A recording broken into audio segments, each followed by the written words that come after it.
Hello students, welcome in today's online lecture of Organization of Commerce and Management for 11th standard.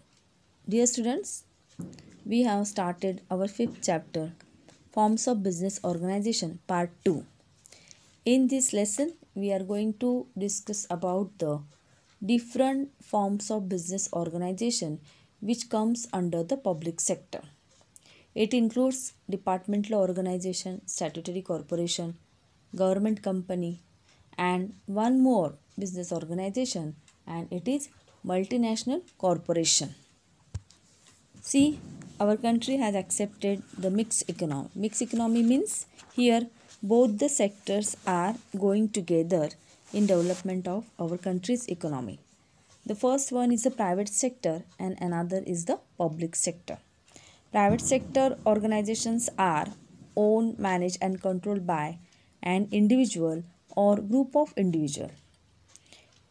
Examples are of private sector: sole trading concern, partnership firm, joint stock company. And public sector organizations are owned, financed, managed and controlled by government or combination of government. It includes Hindustan Petroleum Corporation Limited, Bharat Petroleum Corporation Limited, or any departmental organization like Railway Department, then statutory corporation like Reserve Bank of India, etc. So all these are example of organization which comes under the public sector. So now you are familiar with the meaning of both these sectors.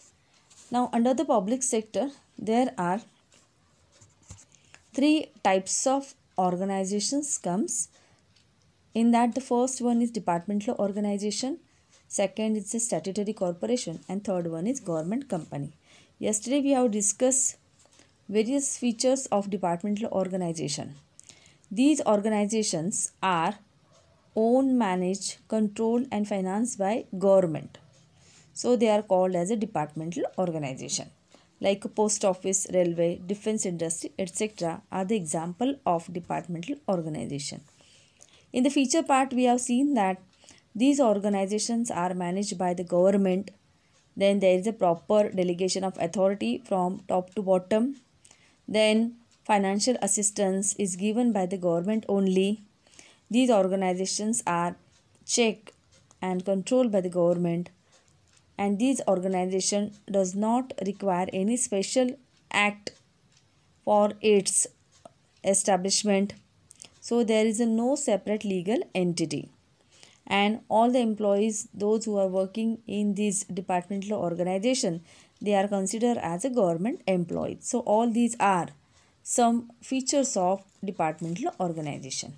Today now we are going to discuss in detail the merits of departmental organization. With the following points, we can explain the merits of this departmental organization. The first is the direct control. Second one is direct revenue to the government. Third is the less overheads. Fourth is the proper use of funds. Fifth is qualified staff. And sixth is maintains secrecy. Now here, direct control means what? In departmental organization, there is a direct and absolute control of government over the enterprise. As these departmental organizations are managed and controlled by particular ministry, so the minister of that department is the head, and under his control all the working of this departmental organization is going on. So we can say that there is a direct control of the government on the departmental organization. Then the second is direct revenue to the government. The revenues of the enterprise directly go to the government treasury in a departmental organization. Means whatever income or a gain these departmental organizations are getting, all this is transferred to the government treasury. So government have a direct access on the income of or a revenue of that department. म्हणजे पूर्णपणे गव्हर्मेंटचा किंवा सरकारचा या खात्याच्या व्यवसायाच्या उत्पन्नावर त्यांचा हक्क असतो आणि ते गव्हर्नमेंटला ते सगळं उत्पन्न मिळतं, सरकारी तिजोरीमध्ये ते जमा होतं. The third is the less overheads. As departmental organisations are operated by government themselves, the administrative overhead charges are less. म्हणजे ही सगळे जे सरकारी खाती आहेत ती सरकारकडनं चालवण्यात येत असल्यामुळे किंवा याचं मॅनेजमेंट जे आहे ते सरकारच करतं, त्यामुळे याचं प्रशासकीय जे खर्च आहेत ते कमी असतात, म्हणजे जास्त खर्च हा येत नाही. Then the fourth is proper use of funds. Since these undertakings are subject to strict control and supervision, chances for misuse of funds are less in departmental organization. म्हणजे ही जी डिपार्टमेंटल ऑर्गनायझेशन आहे ती याच्यावरती अगदी स्ट्रिक्ट असं control असतो, त्याचं नेहमी supervision केलं जातं. जो पैसा सरकार पुरवतो त्याचा योग्य वापर केला जातो की नाही याची शहानिशा ही नेहमी केली जाते, आणि त्यामुळे इथे सरकारने पुरवलेल्या पैशाचा योग्य प्रकारे वापर हा केला जातो आणि विधायक कामासाठी तो वापरला जातो. So we can say there is a proper use of funds in a departmental organization. Then the next is the qualified staff. The organizations are properly managed and supervised by the qualified staff. म्हणजे हे जे सरकारी खाते आहेत या खात्यांमध्ये योग्य अशा कर्मचाऱ्यांची नियुक्ती केलेली असते, आणि हे जे सगळे कर्मचारी आहेत ते त्यांच्या पदाला अनुरूप त्यांच्याकडे क्वालिफिकेशन असतं, आणि त्यामुळे आपण असं म्हणू शकतो की डिपार्टमेंटल ऑर्गनायझेशनमध्ये काम करणारे जे कर्मचारी आहेत ते पूर्णपणे सक्षम असतात. Then the next is maintains secrecy. These organizations maintains maximum secrecy on policy matters, and also they are taking care of essential goods and services. Means departmental ऑर्गनायझेशनमध्ये व्यवसायाबद्दलची जिथं जिथं आवश्यकता आहे तिथं सिक्रेसी मेंटेन केली जाते. म्हणजे ज्या काही महत्त्वाच्या बाबी आहेत ते त्या डिपार्टमेंटपुरत्याच ठेवल्या जातात, ते पब्लिकली ते ओपन केलं जात नाही, की जेणेकरून व्यवसायामध्ये जी सिक्रेसी राहणं गरजेचं असतं ती या डिपार्टमेंटल ऑर्गनायझेशनमध्ये आपल्याला पाहायला मिळते. Because minister is the head of that concerned department and he is giving instruction to his subordinate staff. So maximum secrecy can be maintained in this departmental organization. Now we will see what are the demerits of departmental organization. म्हणजे या सरकारी खाते जे चालवले जातात शासनाकडून, तर या खात्यांमध्ये कोणकोणत्या मर्यादा आहेत त्यावरती आपण आता चर्चा करूया. Then the first is the delay in action. As departmental organisations are controlled by government, there is always centralisation of authorities. Such excessive centralisation of authority leads to delay in action. म्हणजे departmental ऑर्गनायझेशनमध्ये प्रमुख हा त्या विभागाचा मंत्री असतो, आणि सगळे जे निर्णय असतात व्यवसायाबद्दलचे हे त्या खात्याचे तो पर्टिक्युलर जो मंत्री नेमलेला असतो त्याने घ्यायचे असतात. त्यामुळे आपण असं म्हणू शकतो की अंतिम निर्णय घेणं ही जी प्रक्रिया आहे ती फक्त काही लोकांकडे किंवा एखाद्या व्यक्तीकडेच तो अधिकार दिलेला आहे. त्यामुळे व्यवसाय करत असताना जे महत्त्वाचे निर्णय असतात की जे त्वरित घेणं आवश्यक असतं ते कधी कधी घेतले जात नाही, कारण जे अथॉरिटी आहे त्यांनीच ते निर्णय घ्यावेत असं एक संकेत तिथं पाळला जातो, आणि त्यामुळे बऱ्याच वेळी जो सबऑर्डिनेट स्टाफ आहे त्यांच्यासमोर जरी काही व्यवसायाबद्दलच्या संधी जर उपस्थित असतील तरी त्या संधीचा ते फायदा घेऊ शकत नाही, आणि त्यामुळे निर्णय प्रक्रिया ही लांबणीवर जाते. त्वरित निर्णय कोणत्याही कामाच्या बाबतीमध्ये घेता येत नाही. Then the second is red tapism and bureaucracy. There is always problem of red tapism and bureaucracy in departmental organisation which affects its trustworthiness. Now what is the meaning of this red tapeism and bureaucracy? Red tapism लाल फितीचा कारभार त्याला म्हटलं जातं. म्हणजे कुठल्याही departmental ऑर्गनायझेशनमध्ये proper अशी चेन आहे ॲथॉरिटीची की प्रत्येक जो डिसिजन आहे तो किंवा एखादं बिझनेस प्रपोजल जरी असेल तर ते डायरेक्ट ते मंत्र्यापर्यंत जात नाही, तर ते स्टेप बाय स्टेप आधी एखाद्या क्लर्ककडे जाईल, मग त्याच्या वरच्या हेड क्लर्ककडे जाईल, मग त्या विभागाचा प्रमुख असेल त्याच्याकडे जाईल, त्याच्यानंतर मग त्या संस्थेचा जो चिटणीस असेल त्याच्यापर्यंत जाईल आणि मग पुढे जाऊन ते जे त्या खात्याचे प्रमुख मंत्री आहेत त्याच्यापर्यंत जातं. म्हणजे तिथं एक अधिकारांची साखळी आहे आणि ही जी अधिकारची साखळी आहे त्याप्रमाणेच सगळ्या बिझनेस ॲक्टिव्हिटीज या स्टेप बाय स्टेप होत असतात. ओके. आणि इथे नोकरशाही असते. नोकरशाही म्हणजे अंतिमतः जे काम आहे रोजचं दैनंदिन काम, जरी त्या खात्याचा मंत्री हा रिस्पॉन्सिबल पर्सन असेल तरीसुद्धा प्रत्यक्षामध्ये सर्व कर्मचारी आणि जो अधिकारी वर्ग आहे जो शासनाने नेमलेला आहे ती लोकच या डिपार्टमेंटलचं खरं काम पाहत असतात आणि त्यांना या कामाची सगळी डिटेल माहिती असते. आणि म्हणून हे जे नोकर आहेत, सरकारचे नोकर की जे त्या संस्थेमध्ये काम करतात, त्यांची नोकरशाही आणि लाल फितीचा कारभार यामुळे सुद्धा अनेक निर्णय पटकन होऊ शकत नाहीत. Then the third is less scope for initiative. There is no scope for the initiative and skill as the procedures and policies are subject to the criticism in a parliament.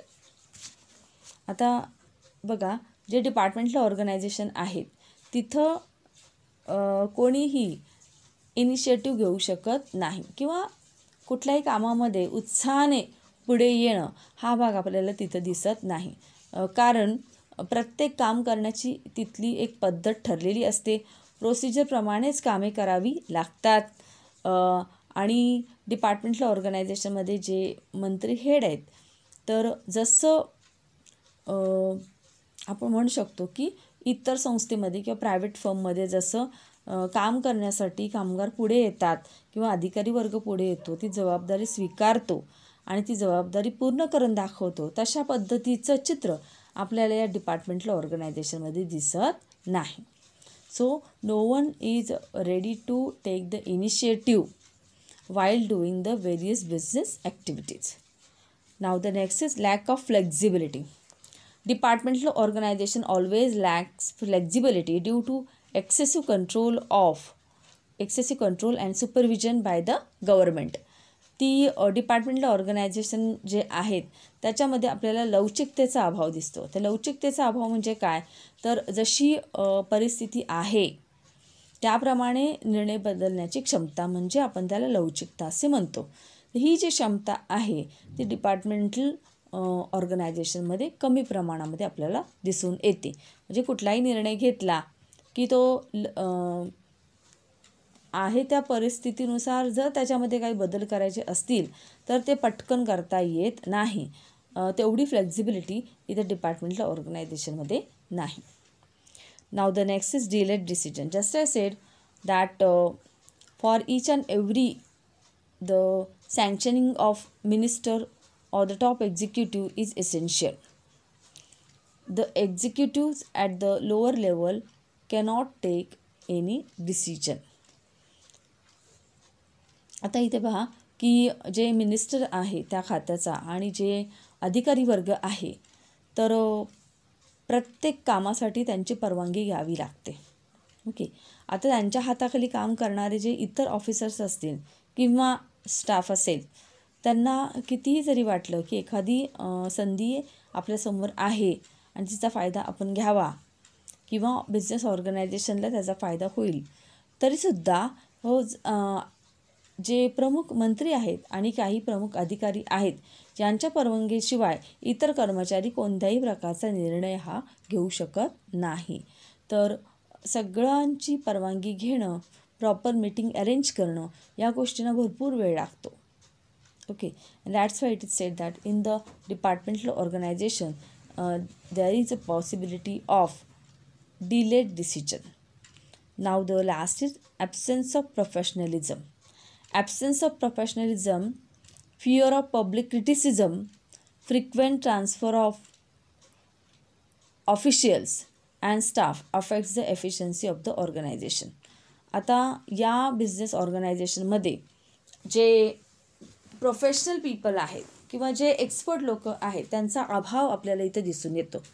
कारण डिपार्टमेंटल ऑर्गनायझेशनमध्ये जे कर्मचारी आहेत किंवा अधिकारी वर्ग आहे ते प्रॉपर त्यांची अपॉइंटमेंट होते आणि ते सगळे जे काम करणारे आहेत ते प्रोफेशनली एक्सपर्टच आहेत असं काही नाही. आणि आणखीन एक मुद्दा असा आहे इथं की या डिपार्टमेंटल ऑर्गनायझेशनमध्ये काम करणारे जे ऑफिसर्स आहेत आणि जे एम्प्लॉईज आहेत त्यांना नेहमी एक भीती असते की आपली कुठेही बदलीही होऊ शकते. आता सध्या जे एखाद्या खात्यामध्ये काम करत असतील ते ऑफिसर आणि ते कर्मचारी यांची मे बी दुसऱ्या खात्यामध्ये सुद्धा ट्रान्सफरही होऊ शकते. आणि त्यामुळे इथं जे काम करणारी लोक आहेत ते आपल्या कामाशी एकरूप होऊ शकत नाहीत. त्यांना तेवढा कमी कालावधी हा मिळत असतो.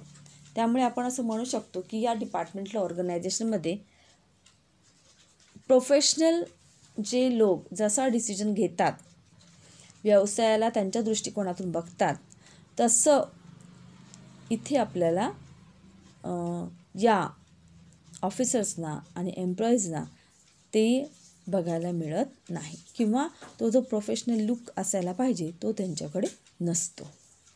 Okay, so all these are the features. Features, then merits,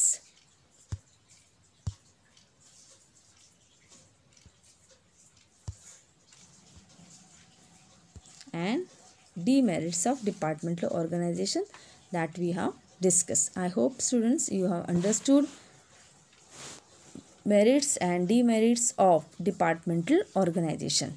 In our next lecture we will meet with some another new concept or other new type of public sector. Till then, take care and goodbye students. Thank you.